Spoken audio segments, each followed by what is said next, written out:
Assalamu alaikum wa rahmatullahi wa barakatuh. Leo tunakumbuka maisha ya mtu wa ajabu katika historia ya Uislamu wa Afrika Mashariki.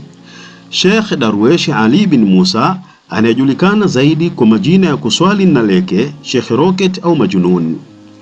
Sheikh Rocket alizaliwa mwaka 1928 kwa baadhi ya riwaya mwaka 1930 katika kijiji cha Mumburu, wilaya Masasi, mkoa wa Mtwara. Katika ujana wake wa awali alikulia katika mazingira ya Kikristo kabla ya safari yake ya kiroho kuanza.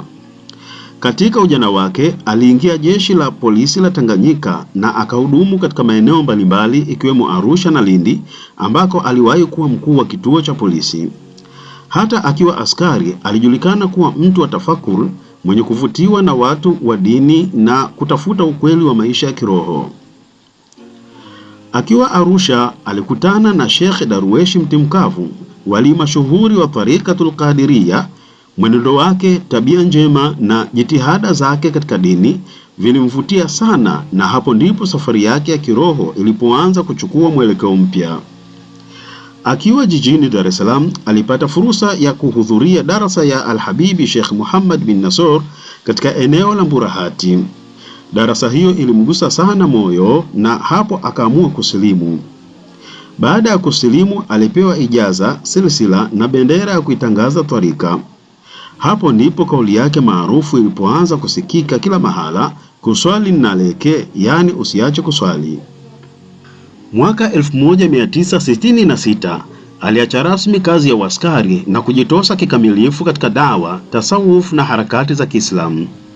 Alithibitishwa rasmi na shekhe wake Said Saleh Izzuddin huko Moshi na kupewa ijaza kamili ya kuitangaza tarika. Mwaka huo huo alipata ndoto ya kumuona Sharif Habib Saleh Jamalullail akimwambia aende Lamu, Masjid Riyadha, azuru makamu yake.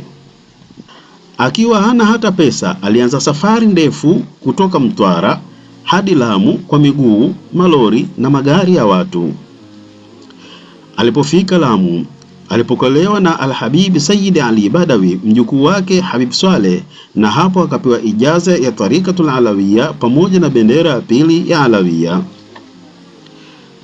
Baadaye alimuota Mtume Muhammad sallallahu alaihi wasallam akimwambia, utanizuru Madina na utahiji zaidi ya mara 40. Kwa ajabu, licha ya umaskini wake, alihiji mara 50 mfululizo, na hapo watu wakampa jina la Sheikh Rocket, kana kwamba anaruka moja kwa moja hadi Maka. Alikuwa akihudhuria maulidi ya Riyadha Lamu kwa zaidi ya miaka 50 mfululizo, na kutokana na dhikiri yake ya kudumu, watu wa Maka walimuita Majunun, yani kichaa kwa mapenzi ya Allah. Alipigania kwa nguvu ardhi ya Waislamu Ndanda dhidi ya Roman Catholic Church hadi rais wa Tanzania Alhaji Ali Hassan Mwinyi akawapa Waislamu ekari 5 za ardhi. Katika ardhi hiyo alijenga msikiti mkubwa wa Ijumaa Ndanda pamoja na kujenga misikiti mingine mingi na shule ya Kiislamu Mumburu. Alihubiri ndani na nje ya mipaka ya Tanzania hadi Msumbiji, na kwa makadirio alisababisha kusilimu kwa zaidi ya watu 50,000. Alisambaza misahafu, vitabu vya dini na kusaidia baadhi ya waliosilimu kwenda hija. Ameoa wake 6 na ana watoto 40 na wajukuu 75. Alipewa ijaza 4: Kadiria, Alawiya, Shadhilia na Tijaniya. Uradi alioupenda zaidi ulikuwa ya Latif. Katika mawaidha yake alikuwa akisema, balaa za binadamu zinatokana na viungo viwili, tumbo na tupu.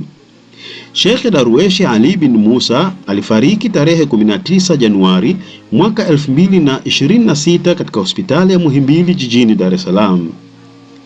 Sheikh Rocket alikuwa mfano wa askari. Alikuwa Darwesh, Mkristo aliyesilimu na akawa walii, maskini wa mali lakini tajiri wa imani.